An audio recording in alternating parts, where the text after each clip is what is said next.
Economentes, ¿cómo están? Espero que la estén pasando súper bien. Bienvenidos a su podcast favorito del mundo mundial, Economentes Podcast, y al episodio 7 en el que vamos a hablar sobre afores, seguros y seguridad social. Como ustedes sabrán, pues nos llaman la generación sin afores ni pensiones. Y bueno, pues aquí justo vamos a platicarles sobre por qué es tan importante estar informados en esta generación, principalmente para esa generación que nos encontramos un poco desprotegidos en este tema, porque es importante ahorrar para nuestro retiro y porque es importante conocer las diferencias entre afores, seguro social, pensiones, cómo podemos todavía acceder a ellos a pesar de que el panorama sea un poco desalentador para toda la generación millennial, Z y los que vengan. Entonces, quédense, por favor, no se vayan. Vamos a resolver muchísimas dudas. Y bueno, pues, no sé, Alexa, ¿cómo ves este tema tan interesante y a la vez complicado y triste? Muy sad. Muy triste. Yo investigando me dieron ganas de suscribirme de la vida a los 40, ¿saben? O sea, para que llegara viejitos. Y luego, aparte, si no tienes hijos, ¿qué es lo que necesita el Estado para seguir produciendo y que no te exploten y que tengamos dinero y pensión? O que sigan dando dinero, pues está peor, ¿no?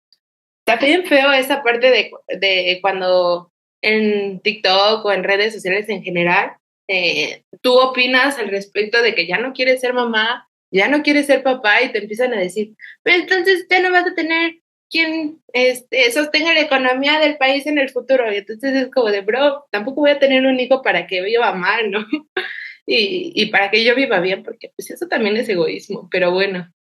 Arranquemos con el tema, pero antes presentemos a los econopapis y a las economamis de la Facultad de Economía, Diego Molina, Karen Miranda, Eduardo Linares y Carlos López. Bienvenidos, chicos, ¿cómo están? ¿Qué ondita? Hola.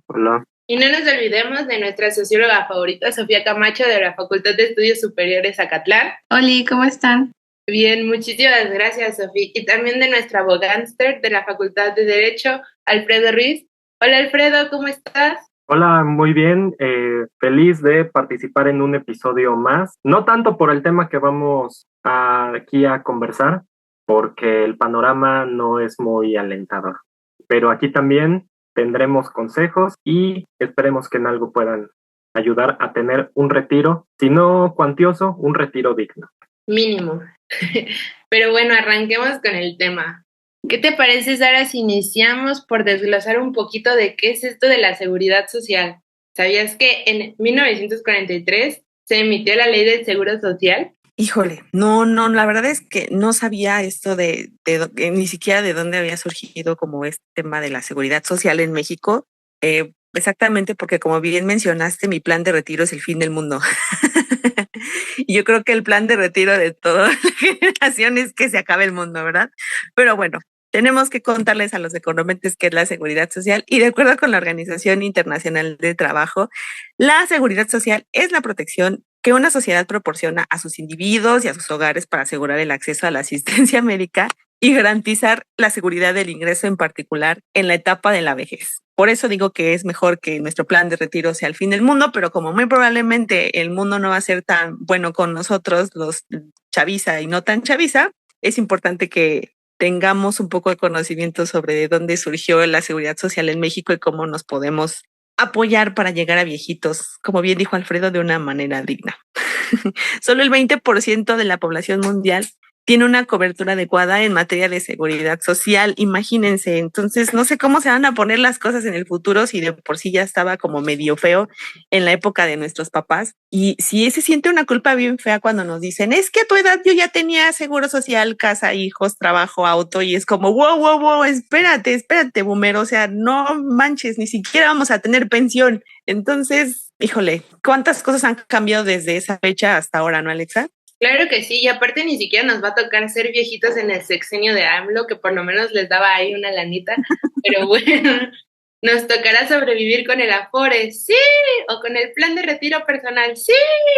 Exactamente, y justo hablando de eso, de acuerdo con datos del Boletín Coyuntura Económica, que por cierto los invitamos a leer y a escuchar su podcast, Entre 2018 y 2020, la pobreza en adultos mayores disminuyó de un 43.2% a un 37.9% gracias a las pensiones que su abuelito López Obrador, nuestro presidente, y no es comercial ni tampoco es proselitismo político, ha otorgado a este sector de la población. Sin embargo, esta cuestión de las pensiones o de las pensiones universales también está abriendo una brecha muy grande entre la pobreza que hay en el sector de adultos mayores y el sector de los jóvenes, de los niños, quienes tampoco están teniendo oportunidades ni van a tener oportunidades en el futuro de acceder a una pensión, a una Afore que les permita vivir una vejez digna. Entonces, es importante mencionar que este sector de la población de los jóvenes, niñas, niños y adolescentes está encontrándose en una situación mayor de pobreza debido a que no está recibiendo ningún tipo de apoyo como lo es la pensión universal. ¿Cómo ven este panorama? Medio triste, medio sad.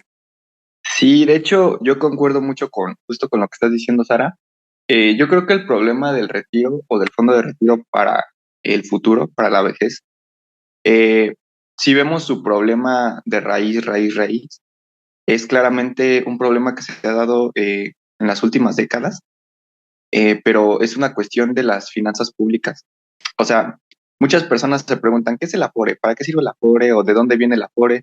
¿O por qué algunas personas no veían lo del Afore? Antes no les preocupaba, ahorita sí ya les preocupa. ¿Cuál es la cuestión de por qué se creó el Afore, no? Y la creación del Afore es meramente, como ya lo estabas mencionando, un problema de finanzas públicas. ¿Por qué?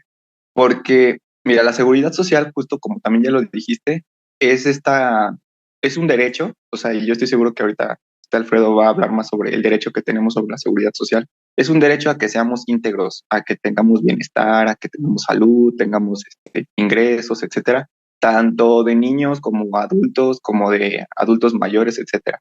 Entonces, imagínate, cuando llegas a una edad de la tercera edad y eres más grande, no tienes como la capacidad o ya no tienes la misma energía para trabajar, etcétera, pues ¿qué es lo que quieres hacer? Pues es retirarte, ¿no? ¿Y cómo es posible que te retires sin trabajar? O sea, ¿de dónde te vas a mantener, no? Ahorita fue algo muy chistoso y a lo mejor es algo que después discutiremos, pero cuando dijo Alexa que tener hijos, que vamos a ser la generación que no podemos ni con nosotros ni con los hijos, ahí me surgió una duda, también se la voy a preguntar a Alfredo, pero por ejemplo, hasta donde yo sé, cuando tú tienes hijos, bueno, son tu responsabilidad, ¿no? Cuando tienes hijos, pero supongamos que te divorcias o lo que sea, de todas maneras tienes que pasar como tu pensión alimenticia, o sea, te tienes que ser responsable. Pero según yo, cuando una persona crece, cuando los papás crecen y no tienen como algún ingreso o algo así, no estoy muy seguro, por eso le quería preguntar a Alfredo, también los hijos se tienen que hacer responsables de los papás. O sea, necesitan tener una pensión, o sea, y es de a fuerzas, o sea, está en la ley. Si los hijos no le pasan esa pensión a sus papás, se pueden ir al bote. Eso no estoy muy seguro, pero muchos pensarán así como de, no, pues puedo tener hijos para mi vejez, ¿no? Y que me pasen ahí una pensión. Podría ser una muy mala idea, pero pues cada quien, ¿no? Porque yo sí he visto comentarios de eso. Pero regresando al tema de las finanzas públicas, la seguridad social pues se venía planteando desde la revolución, o sea, imagínate, desde un montón.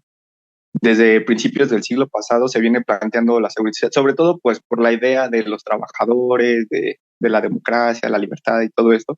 Y justo como lo dijo Alexa, fue por ahí de los años 40, 50, con la creación del IMSS y todo, que se empieza a plantear ya como una ley formal, o sea, que ya se le quiere dar seguridad social a las personas formalmente.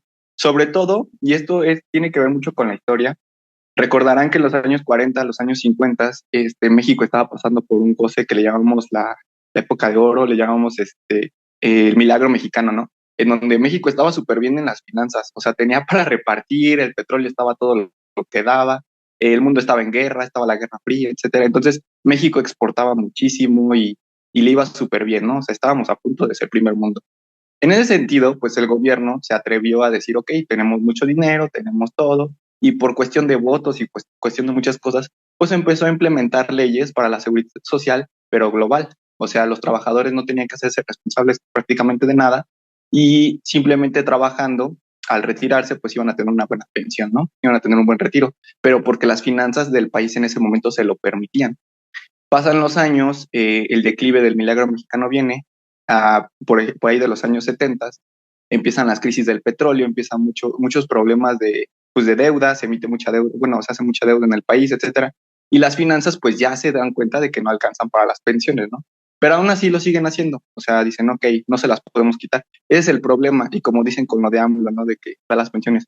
El problema no es que las des, el problema es que si en algún momento falla la estrategia o ya no, el gobierno ya no tiene el recurso, ¿cómo se las vas a quitar, no? O sea, va a ser muy difícil, la población va a ser muy difícil que diga, sí, quítamela, no hay problema, ¿no? Ese va a ser el otro inconveniente, ¿no? Cuando las finanzas ya no se dan. Entonces, para el año del 73, se vienen las crisis y todo, pero a pesar de eso se implementa la ley del 73, que yo sé que muchos la conocen, las pensiones del 73. Las pensiones del 73, para quien tiene, porque todavía hay personas que tienen estas pensiones, son muy globales, o sea, dependiendo de tus horas cotizadas, que me parecía que era como 500 horas cotizadas, dependiendo de tu edad y dependiendo de muchas cosas, esta ley te abarcaba a veces hasta el 100% de tu salario de lo que estabas ganando. Entonces era una muy buena pensión. De hecho, se le conoce como las buenas pensiones al régimen del 73, porque son heredables a tus concubinos o a tu esposo o esposa. Abarcan tu IMSS, abarca a tus hijos, a tus papás, etcétera. O sea, era una pensión, una seguridad social muy, muy completa. Pero, repito, como las finanzas no daban para más en el país, ya no se alcanzaba para pagar a todos, y sobre todo porque la tecnología y muchas cosas mejoraron la calidad de vida de las personas y aumentaron la esperanza de vida, pues el número de pensionados incrementó, o sea, fue incrementando exponencialmente, y el gobierno ya no tenía los recursos, ya no tenía el tributo, ya no tenía muchos ingresos, y como ustedes saben, en los años 80 se vienen las reformas neoliberales. Las reformas neoliberales pues vienen acompañadas de ideas de Estados Unidos, consenso de Washington, todo esto que ya sabemos. Entonces se dan cuenta de que el gobierno está gastando demasiado en paraestatales, está gastando mucho en Pemex, está gastando mucho en Telmex, por eso se vende, está gastando muchísimo. Y un punto importante eran las pensiones, se está gastando mucho en pensiones de personas. Entonces, ¿qué dice el gobierno? No, pues ¿sabes qué? Tenemos que empezarnos a liberar de esos gastos, por eso venden muchas cosas, por eso se liberaliza la economía, por así decirlo. Se hacen tratados de libre comercio, etcétera. Y con las pensiones dicen, ¿sabes qué? Nosotros ya no podemos hacernos cargo de todo. Hay que hacer que las personas sean responsables de su retiro. Y por lo tanto, para los años 90, principios de los 90, me parece que en el 94, 95, no, del 97, pero no es cuando se hace formalmente, se cambia el régimen. En el 97 dicen, ¿saben qué? Vamos a crear las AFORES. Las AFORES son empresas privadas que generalmente pueden ser emitidas por bancos. No es un banco, no es tampoco un fondo de inversión, es así, su fin es que sea para el retiro, pero es más una responsabilidad individual. El gobierno dice, ¿sabes qué? Tú contratas tu Afore, tú ves tu tasa de rendimiento, tú ves esto, tú ves aquello, tú lo haces, tú decides cuánto le vas a dar a tu Afore, y al final el Afore o te da todo tu dinero en una sola exhibición, o te lo va dando paulatinamente mientras ya te jubilas.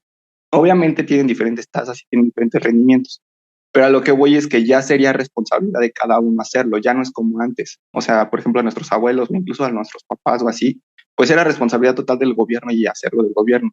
A partir del 97 y que muchos empezamos a trabajar después del 97, pues ya no es el mismo tipo de retiro, ya tienes que tú hacerte responsable de ese tipo de retiro.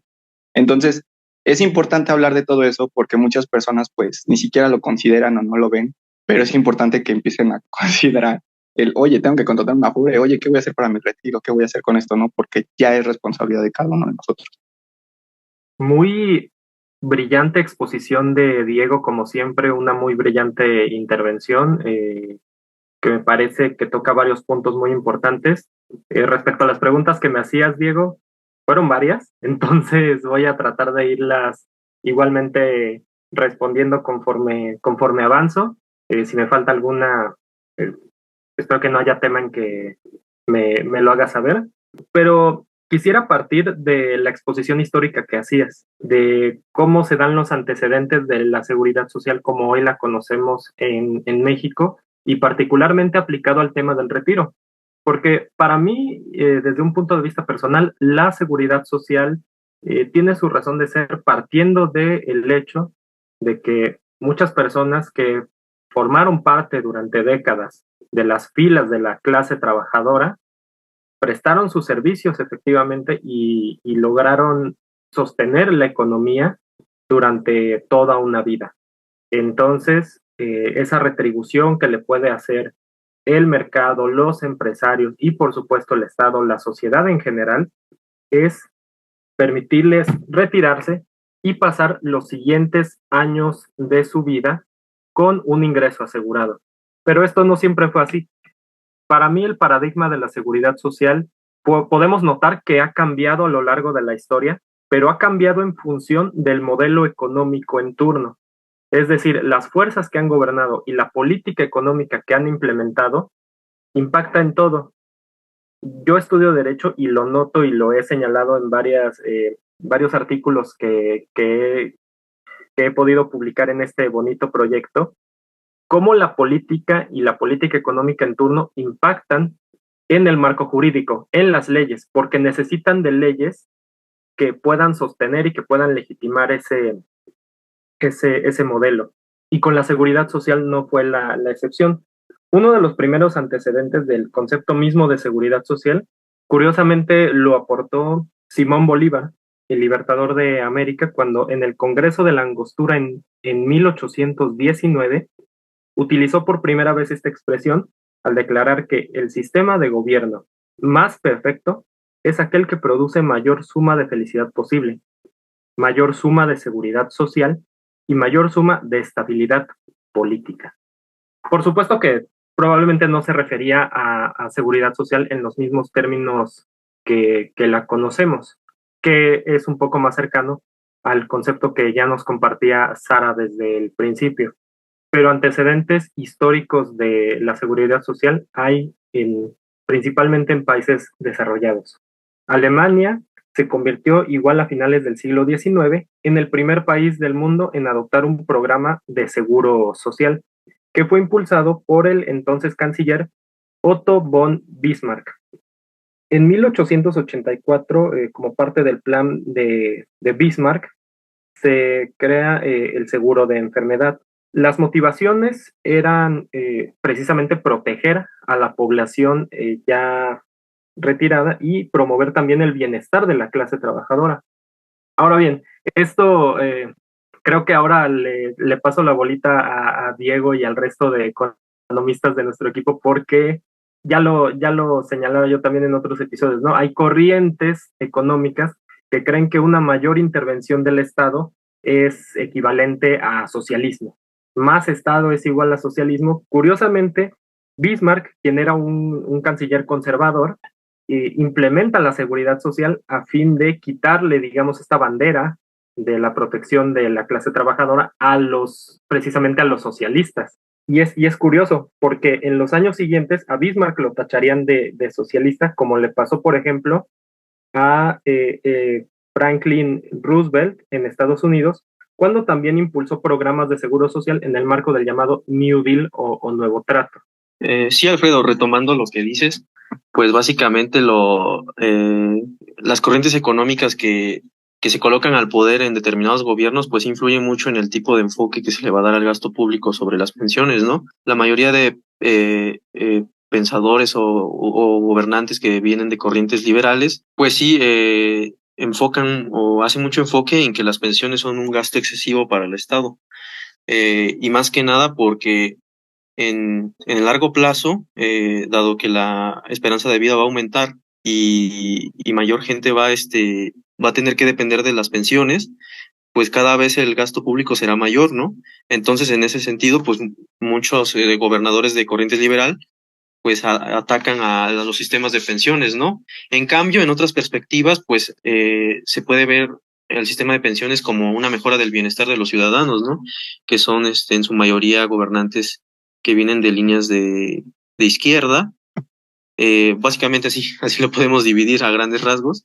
Y ponen el enfoque más en que es algo digno y sobre todo para el bienestar de las personas, el gastar e incluso dar mayores aportaciones por parte del Estado a los fondos de retiro de las personas. Claro, yo concuerdo con Carlos. En economía, al nivel que lo quieran ver, pero siempre dice que cuando un recurso se le dota a un agente, a una persona, es porque muy probablemente se le está quitando a alguien más. Y ya lo decía Sara, por ejemplo, ahorita, ¿no? Y también lo dice Carlos, o sea, uniendo las dos partes. Depende mucho del tipo de gobierno o del gobernante que esté en turno, sus ideas, ¿no? Sus ideas de si cree que la pensión es un gasto excesivo o si cree que la pensión es algo benéfico.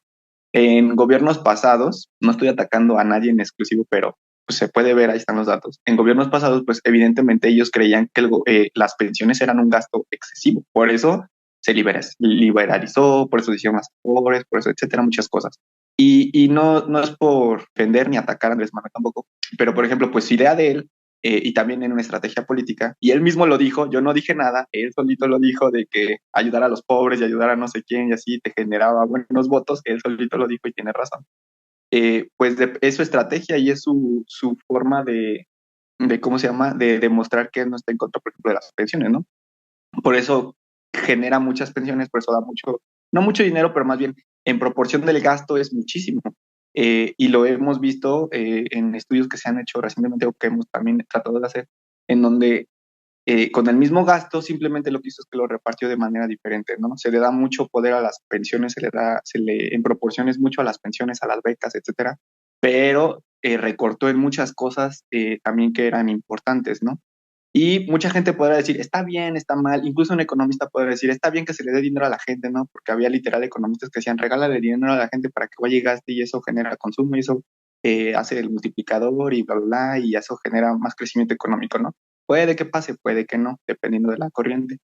Pero, por ejemplo, en la cuestión de la distribución del gasto, de cómo es que se le da más proporción a las pensiones y a las becas y eso, y a lo demás, ¿no? Se ven cosas tan banales. Y yo lo puedo decir así como tal. Por ejemplo, en la cuestión del metro. Yo sé que no tiene que ver esto, pero solo para que nos demos un referente. Sacaron cuánto se ha gastado en el metro en periodos pasados, cuánto se ha gastado en esto, y muchos podrán pensar por las cifras, ay, gastaron lo mismo, pero son engañosas porque si las revisas bien, en proporción con la inflación y con muchas otras cosas, se ha gastado muchísimo menos en el metro, se ha gastado muchísimo menos en muchas cosas y se le ha dado prioridad a las pensiones. Entonces, el dinero tiene que salir de algún lado, o sea, no es como que se invente, no es como que nada más lo hagas porque sí. Entonces, las pensiones es un problema estructural económico de finanzas públicas, de todo, que le han apostado en los últimos años a que sea individual, a que sea cada persona quien tenga que ver por su futuro, por su retiro, por etcétera, porque el gobierno, a pesar, aunque esté o no esté Andrés Manuel, de todas maneras, pues sigue apuntando eso, ¿no? Porque no ha habido una reforma de, ya, el Seguro Social otra vez va a volver a ser completo y no, o sea, siguen existiendo las AFORES. Entonces, como siguen existiendo, pues quiere decir que tú te tienes que seguir haciendo responsable de tu futuro. Y por eso es importante revisar AFORES, por eso es importante saber qué son las AFORES, cómo funcionan, cada cuánto le tienes que dar dinero, cuándo te lo van a regresar, cómo contratar una AFORE, cómo te lo descuentan. Todo eso es algo que les debería de preocupar a todos cuando empiezan a trabajar o cuando empiezan a tener un ingreso. Totalmente de acuerdo con Diego, y aquí quisiera hacer un comentario rápido, o al menos lo voy a intentar, que es ser breve en este aspecto, porque sin duda hemos estado hablando mucho de la importancia de vigilar, de estar al tanto de lo que suceda con los montos que nos van a corresponder para el retiro. Y hemos usado mucho el término pensión, y es correcto, pero también hace unos momentos, Diego, y era otra de las preguntas que me planteaba sobre estas pensiones que se tienen que pasar, por ejemplo, de padres a hijos o de hijos a padres, según el momento en el que nos encontremos. Y nada más para precisar que son pensiones, sí, pero en conceptos distintos. Y la famosa pensión alimenticia, que protagoniza muchísimos casos, muchísimos juicios en los juzgados familiares por padres o madres que se divorcian y que uno de ellos no le quiere pasar la famosa pensión alimenticia al pequeño. ¿Por qué pasa esto? Para empezar, aunque se llame pensión alimenticia, no solamente implica gastos de alimentación, también implica gastos de salud, de educación, vestido, incluso recreación. Y ese es un derecho que se respalda en el interés superior de la niñez, es decir, que los intereses y los derechos de los menores están por encima de cualquier otro conflicto entre sus padres. Y como bien lo decía Diego, efectivamente, viceversa también se presenta el caso. Cuando los padres adquieren una edad en la que se asume que ya no pueden valerse por sí mismos, pueden efectivamente solicitar una pensión, pueden solicitar gastos de manutención a sus hijos. En cualquiera de los dos casos, si esto no se da, sí pueden parar a la cárcel quienes son deudores en ciertos casos, pero lo triste para mí, lo realmente deprimente por un lado, es como padres realmente no quieren, porque no es que no puedan, es que no quieren pasarle dinero a sus hijos o les pasan una miseria. Y yo creo que no tendrían por qué pasar por eso. Y todavía más triste es que muchos adultos mayores se les dice que efectivamente pueden demandar a sus hijos para que les pasen una pensión porque la necesitan, porque por desgracia con las jubilaciones o las pensiones de su trabajo no alcanza, y no lo hacen porque prefieren no molestarlos. Y es triste porque seguimos viendo, a pesar de las reformas, a pesar de los cambios, seguimos viendo personas mayores en las calles trabajando, y lo cierto es que deberían trabajar por gusto, por algún tipo de deseo personal, pero nunca por necesidad, porque las pensiones en este país no alcancen. Bueno, pues un poquito apegado a esto y a lo que mencionaba Diego y Alfredo hace un momento, creo que también el problema de las pensiones y específicamente de la seguridad social tiene que ver mucho con la informalidad laboral. Podemos verlo desde este punto cuando la OIT menciona que en América Latina y el Caribe actualmente existen 127 millones de personas en situación de informalidad laboral. Entonces, pues al ser una persona que está en informalidad laboral, regularmente ganas un 20% menos que la población con menores ingresos. Entonces, es alarmante pensar que tu trabajo no te asegura este tipo de cosas. Lo vemos cuando tienes una plaza en el gobierno, cuando tienes un contrato que no sea un contrato outsourcing o de 3 meses, en el aspecto de que pues tienes asegurado tu ISSSTE o IMSS, algún tipo de servicio de salud que pues garantiza también otras cosas al mismo tiempo. Entonces, creo que la informalidad laboral es uno de los tantos problemas que alimenta la cuestión de que no tengamos seguridad social y beneficios tan grandes como son las pensiones. Pero ya no solo es la informalidad laboral, Sofi, creo que también ahí coincide un poco esta precariedad laboral que existe en México, de que no todos sabemos o conocemos nuestros derechos ni los exigimos ante un patrón, porque hay un montón de vacantes en donde te dicen que no te van a dar tu seguridad social, ni tus prestaciones de ley, ni todo lo que conlleva tus derechos por trabajar ante un patrón, ante una empresa, hasta el 3er mes. Entonces, pues ahí también tenemos una gran precariedad laboral. Y también dentro del gobierno, ¿no? Porque ahí sí, en experiencias propias, me tocó ver que había personas que trabajan en, digamos, los puestos más básicos, los de hasta abajo, y que no les daban seguro médico, y trabajando en el gobierno no tenían seguro médico, ¿no? Entonces eso es también alarmante y preocupante. Yo creo que sí está un poquito apegado a eso, pero creo que, aunque es como tú mencionabas, o sea, puedes ver una vacante que te diga, no, pues no te voy a dar seguridad social hasta después de 3 meses, pero creo que muchas veces te ves en la necesidad de aceptar ese tipo de empleos. O sea, no es que tengas la opción de decir, pues busco otra vacante, sino que a lo mejor es la única vacante o te urge un trabajo. Entonces, ese factor también influye en que muchas veces aceptemos empleos sin nuestros derechos laborales. O sea, creo que la necesidad te orilla a aceptar este tipo de trabajos. A muchas veces dices, aunque a lo mejor sí, no me van a dar seguridad social, pero bueno, por lo menos ya es un sueldo fijo, ¿no? Y creo que esa es un poquito la brecha que abren y es una situación en la que se aprovechan también las empresas. Saben que estamos en esa situación de necesidad, necesito un trabajo porque si no, no sé dónde voy a vivir mañana. Entonces, creo que ese es uno de los tantos factores.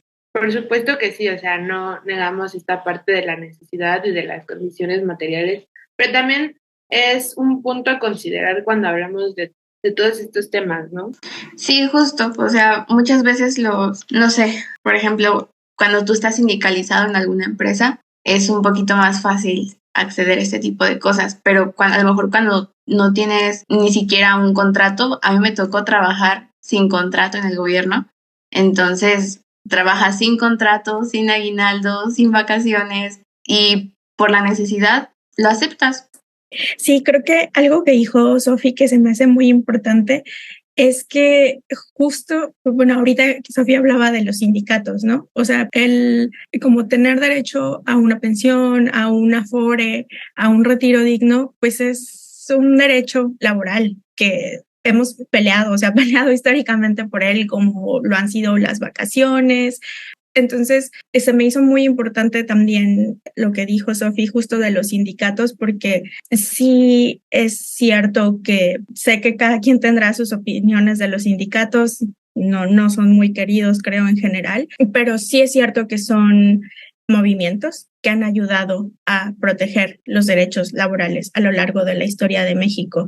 Y también, de nuevo, entiendo que tienen todo su otro lado de cosas negativas, pero creo que también el ir perdiendo a los sindicatos nos ha llevado también a que nuestros derechos laborales se estén poniendo cada vez más en peligro o sean menos respetados.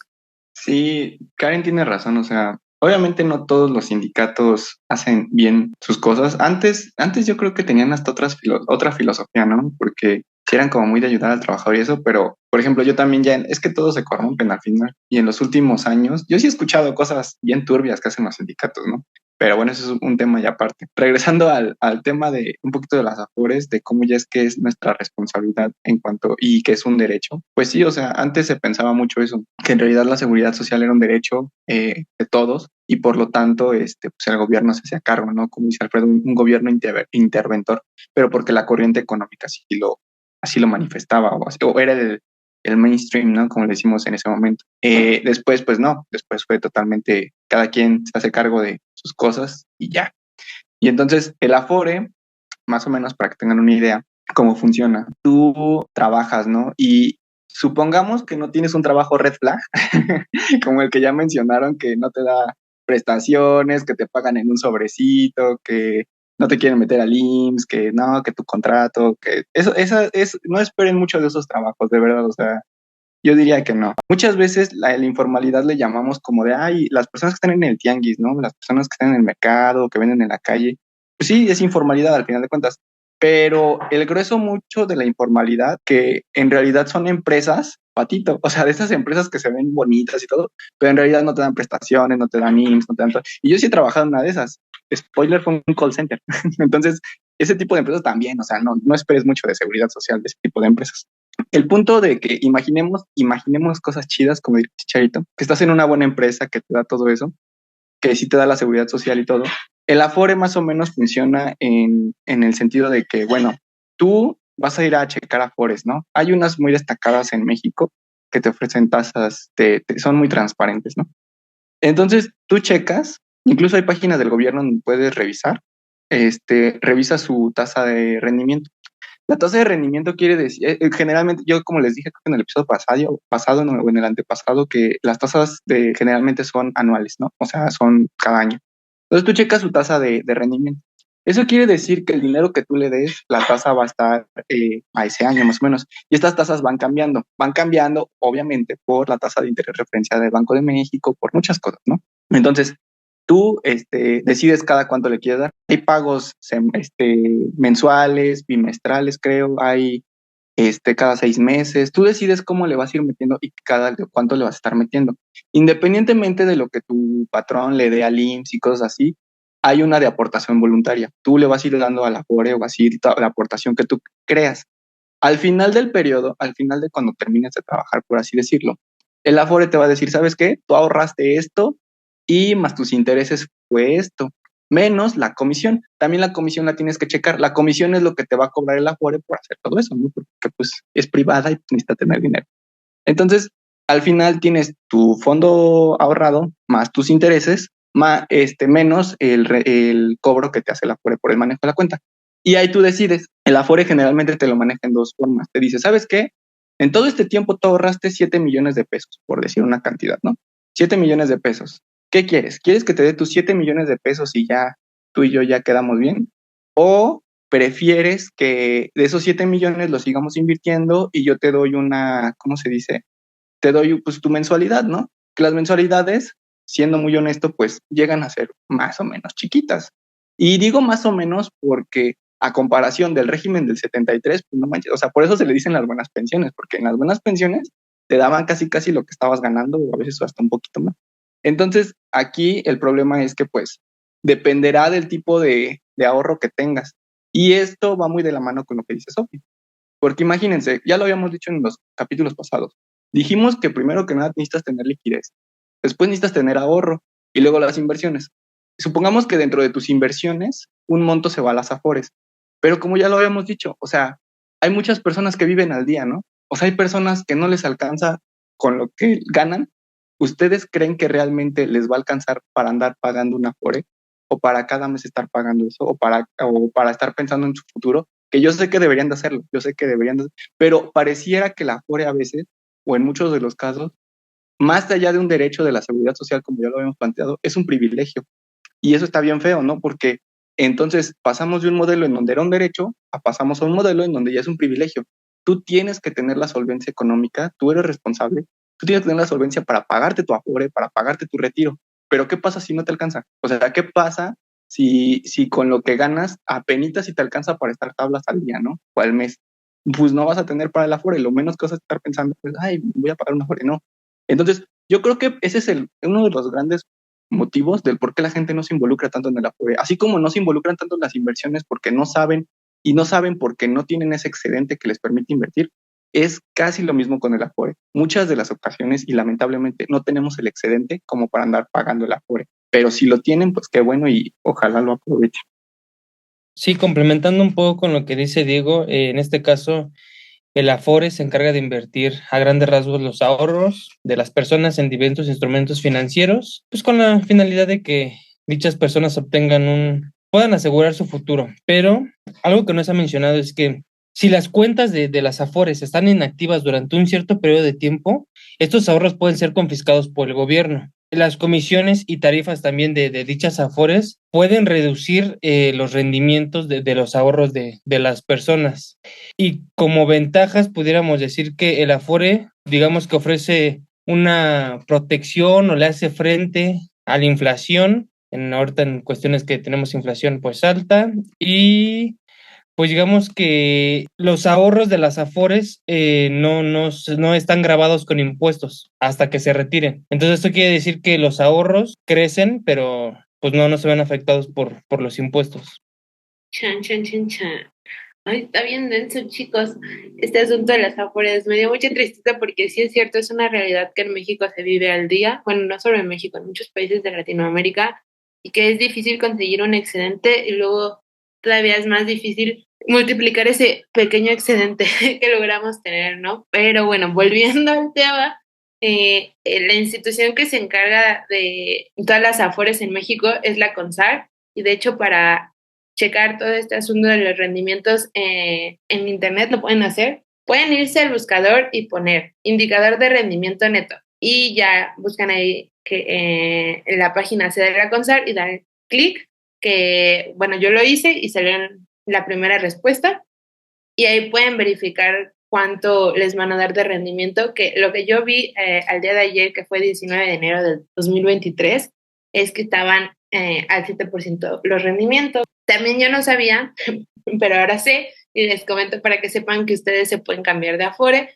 pueden investigar acerca de cuál les conviene en cualquier momento. Por lo general, cuando ustedes inician a trabajar, les van a decir que pues chequen qué onda con su Afore, pero pues ustedes como son trabajadores comprometidos con la chamba, pues se les va a olvidar un poquito ese detalle, pero hay que tenerlo muy en cuenta porque hay que verificar que el Afore en donde estemos nos dé las mejores condiciones para tener un retiro digno.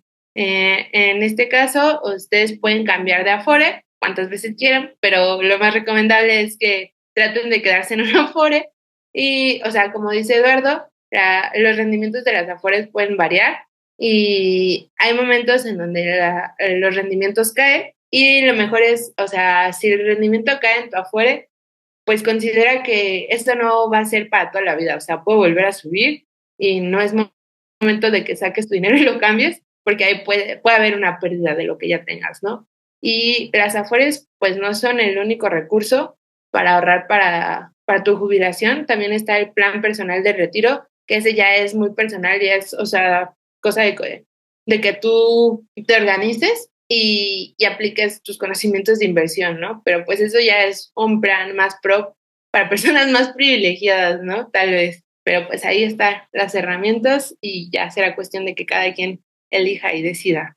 Sí, y algo que les quería mencionar, por ejemplo, de todo lo que ya hemos hablado del sistema de pensiones mexicano, pues otra mala noticia, ¿no? Según el índice Bloomberg, que clasifica de A, el país con el mejor sistema de pensiones, hasta D, el país con el peor sistema de pensiones, pues lastimosamente México se encuentra está clasificado como D, es decir, de los países con las peores calificaciones de su sistema de pensiones, y es por eso que no nos debemos confiar en los actuales métodos para pensiones que hay en México, ¿no? Buscar alternativas. Podría ser buscar alternativas de ahorro privadas que básicamente hacen lo mismo que las Afores, pero digamos que tienes un poquito más de control en cuanto a tu dinero, en cómo se va a invertir.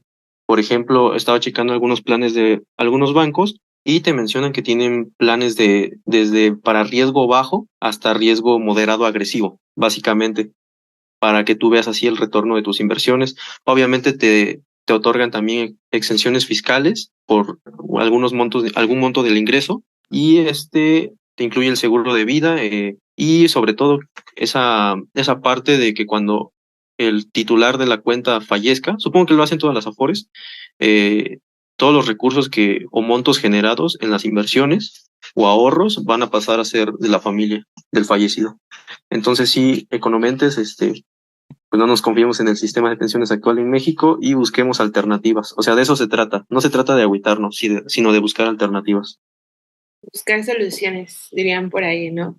Sí, incluso en las Afores, o sea, les digo, por eso hay que investigar bien sobre qué Afore tenemos o sobre qué Afore decidimos elegir.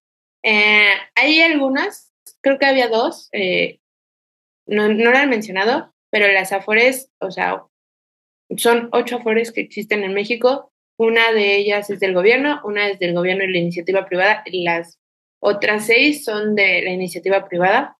Pero hay 2 de ellas, ahorita no recuerdo bien, creo que Banorte era una de ellas, en las que tú puedes elegir cómo se invierten tus recursos, o sea, de a dónde va la distribución de lo que inviertes. Todos estos cálculos de lo que hacen con tu dinero, cómo lo mueven, va a depender muchísimo del momento en el que tú empieces a ahorrar. Por ejemplo, si tú eres joven y empiezas a ahorrar, pues obviamente el monto que destinan de tus ingresos, pues va a ser mucho menor que cuando empieces a ahorrar a los 40 años, porque pues a los 40 años ya estás más cerca del retiro que de los 20. Entonces, pues si tú tienes 20 y empiezas a ahorrar para tu retiro a esta edad, puedes ahorrar de pequeñas cantidades y pues va a ser menos duro el golpe y que si lo empiezas a los 40 años, ¿no?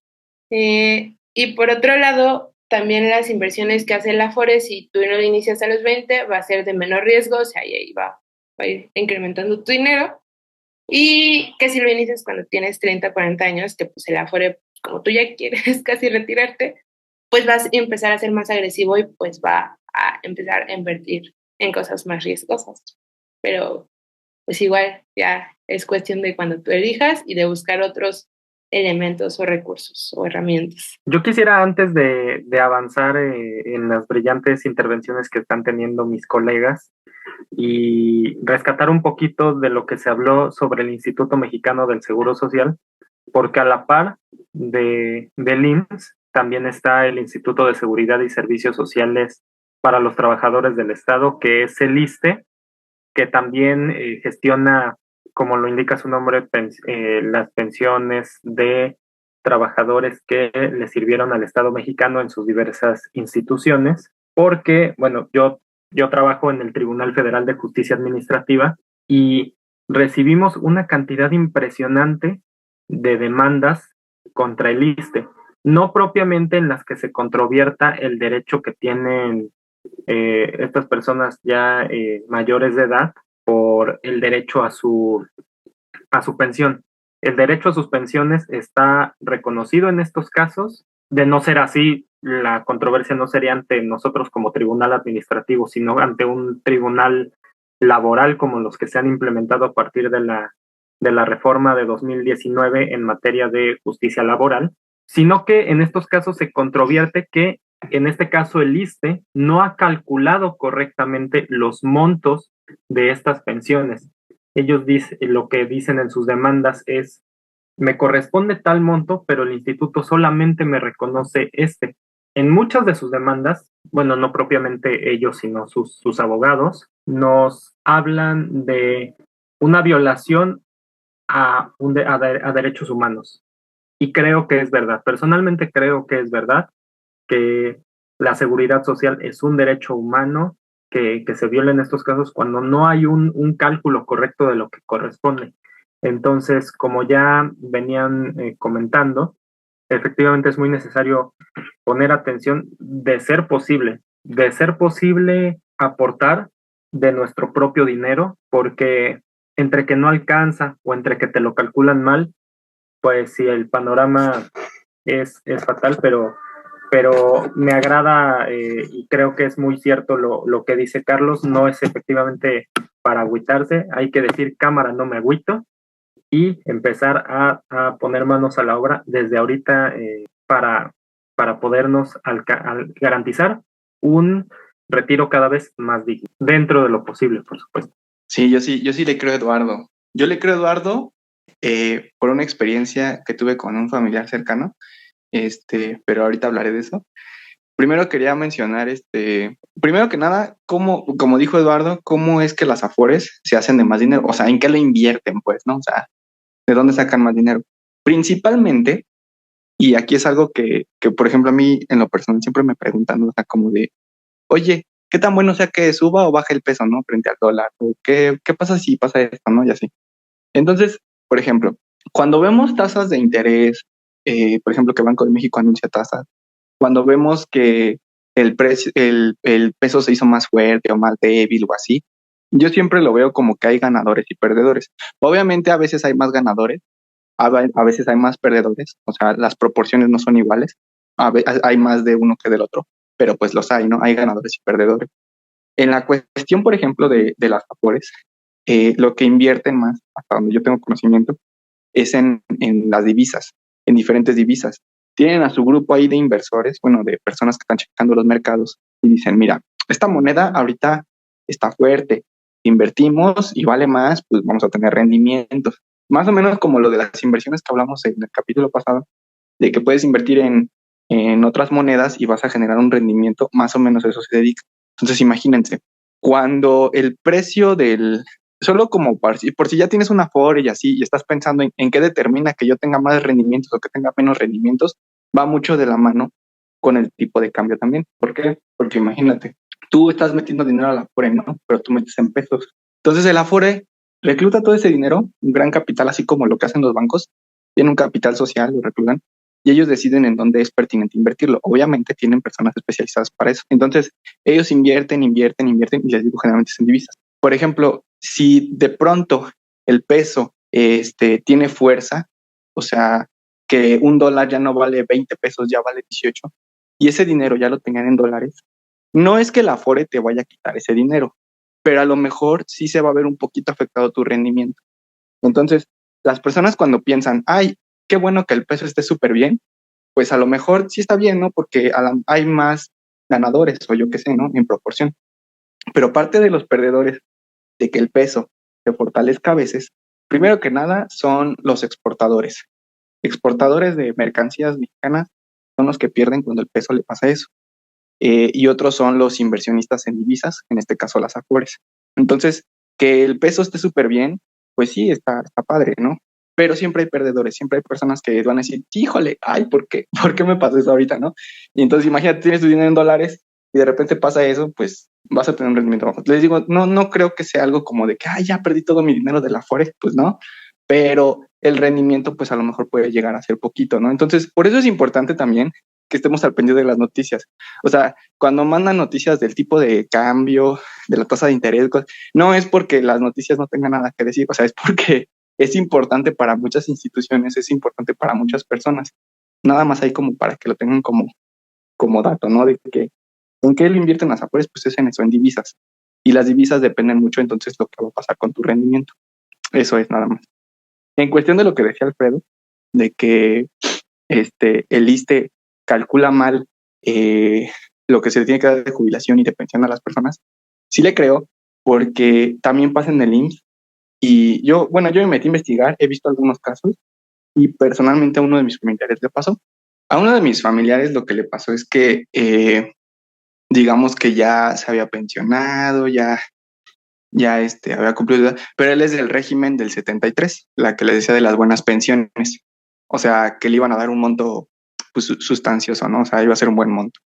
Por sus horas cotizadas y todo. Y además me parece que después de cierta edad, me parece de los 65 o algo así, te dan el 100% o algo así, ¿no?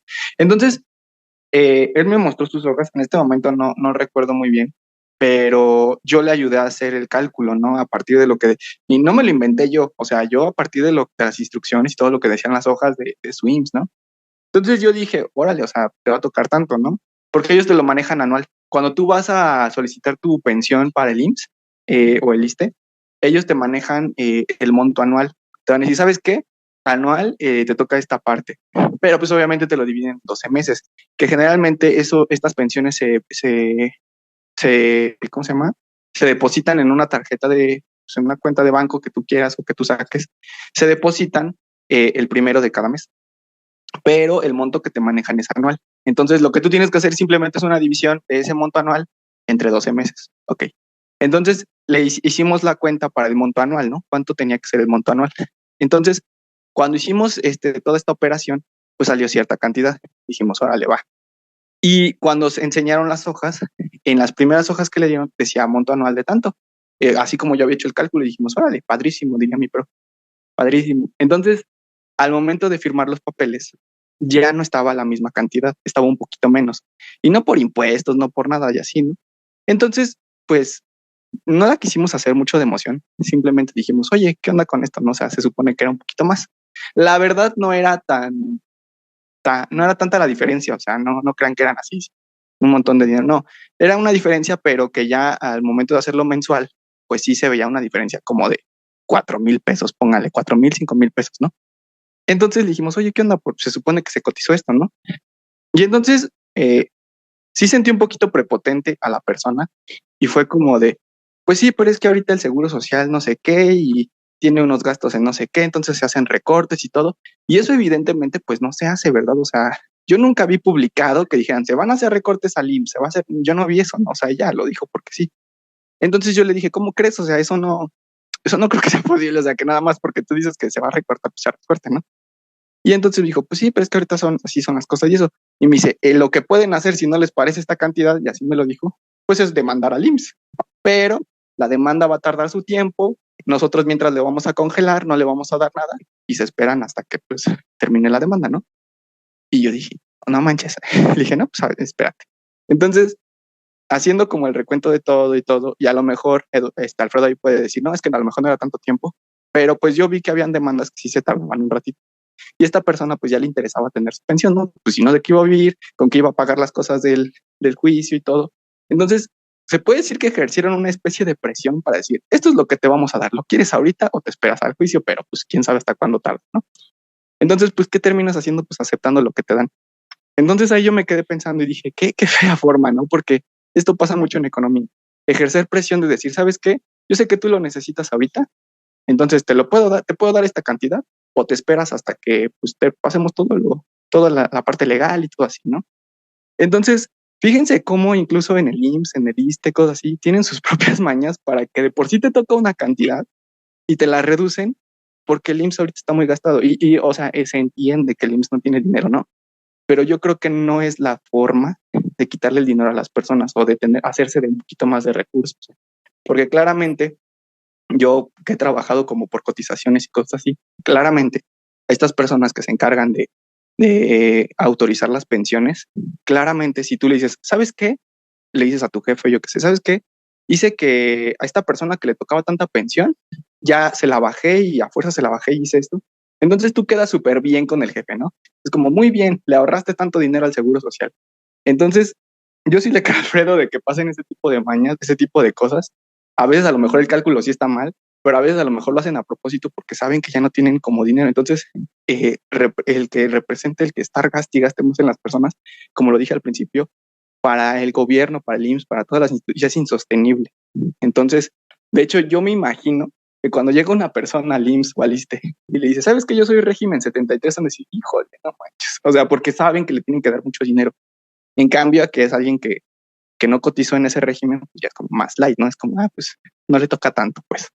Entonces, tal vez suena muy conspiranoico, no sé si es así, pero que las instituciones incluso ya no deseen que existan personas del régimen de 73, porque es un gasto muy grande para ellos. Bueno, económicamente, pues como podrán ver, no todo es tan negativo después de todo. Bueno, eso quiero pensar. Yo también.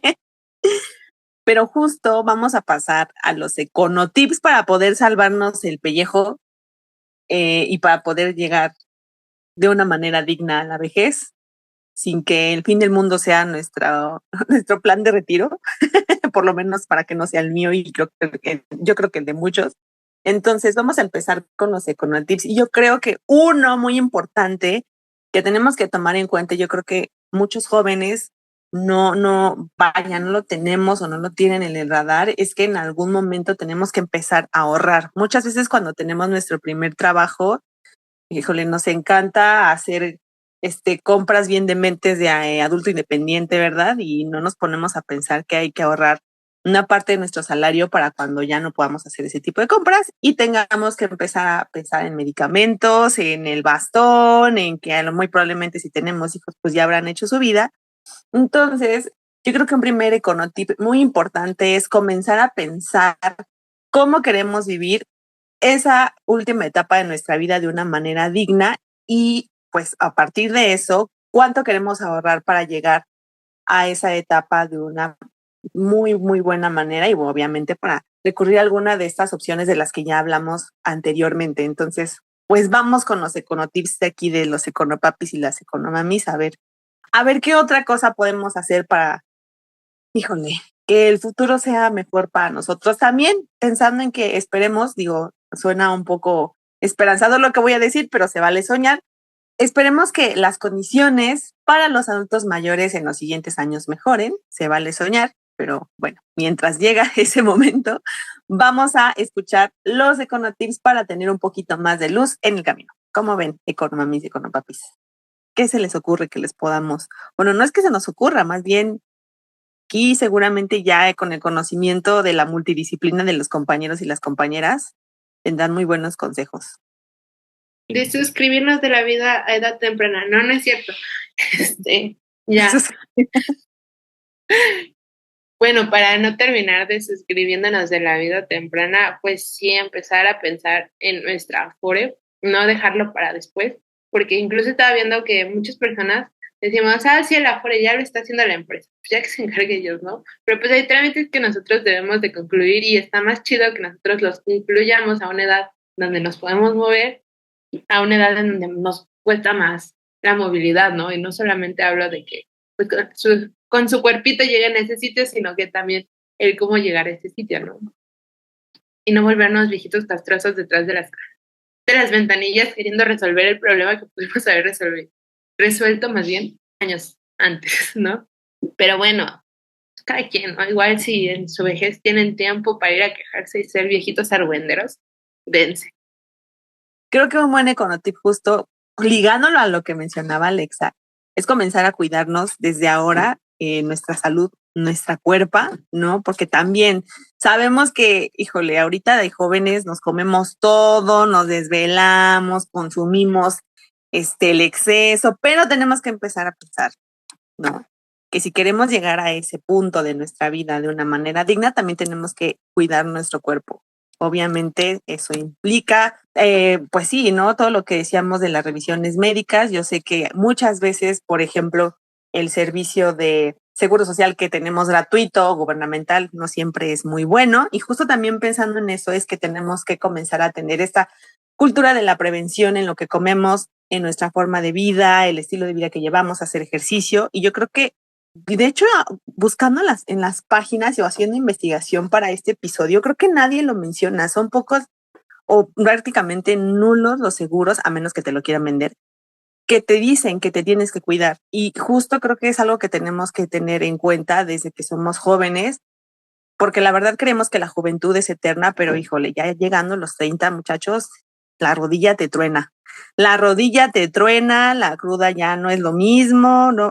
Entonces, aguas, hay que también tomar en cuenta nuestra salud y creo que también desde el punto de vista económico ese es también un buen consejo.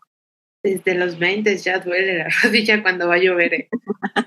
Sí, justo como dice Sara, yo creo que mi econotip es, ya lo había mencionado anteriormente, pero inviertan en ustedes.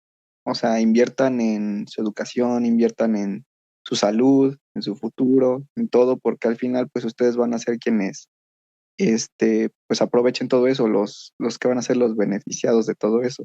Como dice Sara, justo yo estaba viendo un TikTok de un doctor que sigo, que es, bueno, sube cosas interesantes, y decía que las enfermedades que nos pasan cuando somos más adultos son consecuencia, claro, de que tuvimos malos hábitos, ¿no?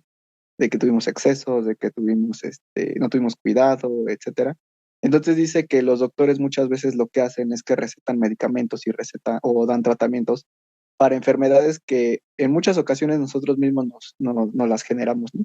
O sea, que la vida de las personas sería muy diferente si nos cuidáramos, si hiciéramos ejercicio, si tuviéramos buenos hábitos, si meditáramos, etcétera. Entonces, es como yo les decía, las inversiones las hacemos todo el tiempo. El Afore es una inversión, bueno, yo la vería como una inversión a futuro. Entonces, no se esperen a estas grandes inversiones. Puedes empezar simplemente con la disciplina de decir, me voy a cuidar a mí mismo, y después de dar ese paso, decir, ok, si me estoy cuidando a mí mismo, entonces yo creo que lo pertinente y viendo todo el contexto que ya les pusimos, que no es muy bueno, pero que hay ciertas posibilidades, hay alternativas, pues decir, bueno, pues si me estoy cuidando a mí mismo, voy a ver qué Afore me conviene, con cuál tengo más rendimiento, cuál me cobra menos comisiones, y no nada más se queden con la Afore, o sea, no se queden con, ay, voy a invertir en mi futuro en una Afore, ¿no? O sea, si está dentro de sus posibilidades, dentro de su excedente, diversifiquen sus inversiones, justo como lo habíamos visto el episodio pasado, diversifiquen sus inversiones, o sea, también, por ejemplo, invertir en CETES a a un largo plazo, pues también puede ser, o sea, imagínense, invierten en CETES, invierten en algunas acciones que le vean futuro, invierten en su Afore, invierten, o sea, a lo mejor poquito, mucho, pero van haciéndolo. Cuando ustedes ya se quieran retirar, ya no quieran trabajar, pues le van a dar su Afore, les van a dar sus CETES, les van a dar esto, aquello, entonces van a tener una gran cantidad de dinero que van a decidir qué hacer con él, ¿no? Si invertirlo en algún negocio o algo que les dé más rendimiento, o como les dije, la Afore les dice, bueno, pues yo te doy tu mensualidad, ¿no? Y también, claro, o sea, no hay una regla específica de vas a hacer esto y esto y esto y esto porque esto es lo que te conviene. Cada quien va a ver de acuerdo a sus ingresos qué es lo que le conviene, cómo lo va a manejar. Y el punto es hacerlo, o sea, no nada más quedarte con eso. Y como dice Sara, no agarrar el dinero y desperdiciarlo o tener excesos y decir, ay, me cayeron 500 pesos, pues voy a ver, o sea, si no tienes la necesidad o incluso no tienes ganas de salir o así, no es de a fuerza salir, no es de a fuerzas hacer muchas cosas, pues lo puedes empezar a meter en algún ahorro o algo así, ¿no? Ese sería mi consejo, que vean por ustedes mismos y no hay mejor regalo para ustedes mismos que invertir para ustedes. Bueno, otro econotip que sí va y que vi es por si ustedes tienen un trabajo estable, bonito, con prestaciones y todo el asunto, hay maneras agresivas de ahorrar si ustedes no han ahorrado y ya tienen 30 años, que es prácticamente vivir, pues, con lo indispensable durante 7 o 10 años para asegurarse un seguro digno y hasta medio lujosillo, ¿no? Ya depende de cuánto ustedes quieran ahorrar, o sea, de que si se quieren poner súper intensos y solo vivir con el 30% de sueldo y ahorrar el 70%, pero es durante 7 o 10 años, ¿no? O sea, sepan que aquí sí o sí, pues hay que buscar la forma de ahorrar, porque pues, eso nos va a llegar a sobrevivir. Siempre también está la opción de desuscribirse de la vida, pero bueno, eso ya es decisión propia. Mi sugerencia va más encaminada a continuar, digamos, pero claro, no solo a nivel individual, sino como sociedad en la exigencia de mejores salarios una mejor distribución de la riqueza, que nos permita, en primer lugar, acceder durante nuestra vida laboral a salarios más dignos y, en consecuencia, a prestaciones más dignas como lo serán eventualmente las pensiones para el retiro. Fuera de eso, si está en nuestras posibilidades, ahorrar y ver cuánto podemos contribuir de nuestro propio bolsillo para nuestro retiro, como lo decía Diego, invertir en nosotros. Y si existen controversias con la institución, en el caso ya sea del IMSS o del ISSSTE, bueno, se puede acudir a tribunales también. Pues ha llegado el momento menos agradable, que es el de despedirnos de ustedes. La plática aquí está muy interesante, muy amena.